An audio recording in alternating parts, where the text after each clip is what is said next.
This next video set is on motion. After this, you should be able to describe the motion of an object, including its speed.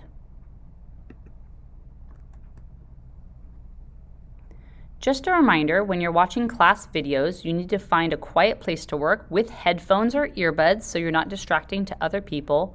You need to put away your cell phone so it's not distracting you. Make sure you have your notes and a pen or pencil. You can pause this video at any time or replay it if you don't understand. You can also re-watch the video if you didn't get all of the notes, or you can ask questions if you're stuck. Please review your notes before moving on. Do you have your notes?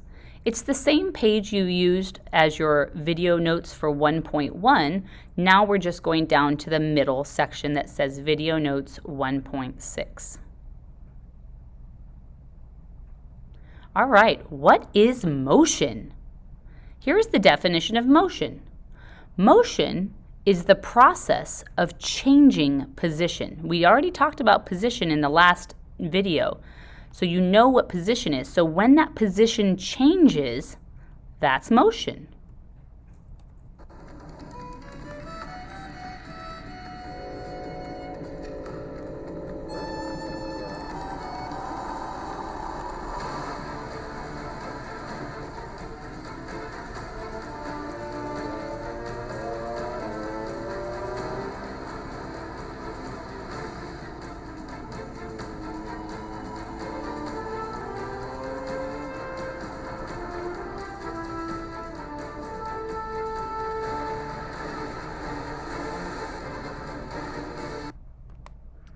All right, those bikes were in motion. All motion is relative to another point, the reference point, which we talked about in the last set of notes. But you know what makes the best reference points? Objects that do not move. So, for instance, a bakery. A bakery doesn't move, so it makes a great reference point because you can refer to it and it's not going to move. What about a stop sign? Yeah, that makes a great reference point because it also doesn't move. What about the whiteboard at the front of the classroom? Yep, that makes a great reference point because it doesn't move. What about a butterfly going through the air?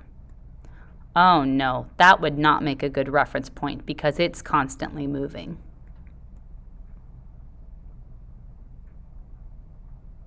Motion can be described how quickly or slowly it's changing its position.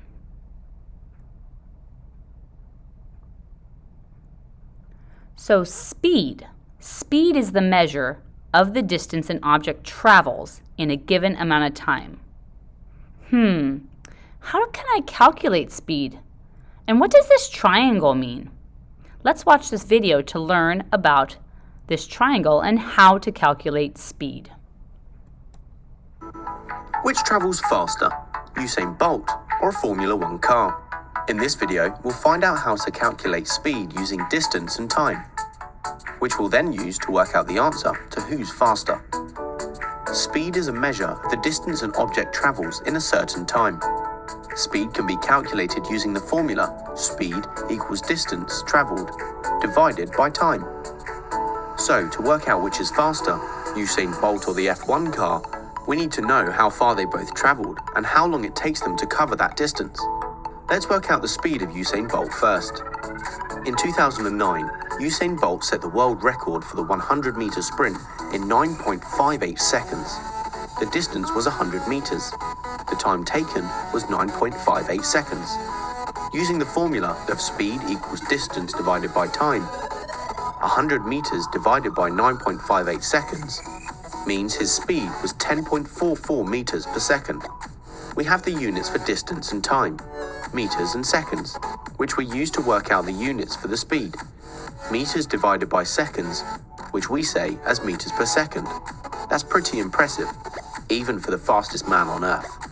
So how fast is an F1 car for us to compare him to? Pause the video and work it out. Did you get 375 kilometers per hour? So who's faster? From these speeds, we can't tell. What's the problem with comparing these two answers? Pause the video and have a think. To work out which is travelling faster, the units of speed must be the same. So let's convert the Formula 1 speed also into meters per second. Kilometers into meters multiplied by 1,000. And turn 1 hour into seconds by multiplying by 60 for minutes and then 60 again for seconds. So 375,000 meters divided by 3,600 seconds gives us 104.2 meters per second. Now we have our speeds in the same units, it's easy to see that the Formula 1 car is much, much faster. The formula can also be written in a formula triangle. Speed equals distance divided by time. Time equals distance divided by speed. And distance equals speed multiplied by time. Here are 2 questions for you to do. Pause the video and work them out. Did you get them right? A distance of 150 kilometers and a time of 1.66 hours, which is 1 hour 40 minutes. So now you can calculate speed, distance and time and understand a little bit about the units of speed. And of course have proved that a Formula 1 car is faster than even the fastest person on the planet. All right, let's quickly talk about the average speed. So we use average speed when you're going places where you're not going at a constant speed. So say you want to drive to Disneyland and you want to figure out what your average speed was. So you would take the total distance from your house to Disneyland and divide it by the total time it took you to go to Disneyland from your house. This is useful, especially if there's traffic where you have to slow down, you speed up, and you don't want to find all the different speeds that you went. You want to just find your average speed.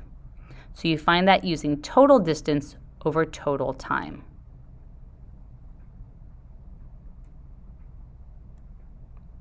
So we have velocity. Velocity is often used instead of speed, but it is different. So when we talk about velocity, it is speed with direction. So here are some examples. 25 meters per second, that's a speed. Direction is east. So if I say 25 meters per second east, that's velocity. Or we can say 16 kilometers per hour. That's a speed. But if you want to say 16 kilometers per hour to the right, then that is velocity. Here is constant velocity, where your speed doesn't change and your direction does not change. That is constant velocity. You don't change direction and you don't change speed. But if any of those changes, speed or direction, then you have a change in velocity. So for instance, if you want to go faster or slower, you're changing your speed, but you're also changing your velocity. Or maybe you change directions, you turn. That is a change in velocity as well. Thank you for watching. Be sure to review this video if you need to, and keep your notes in a place you won't lose them.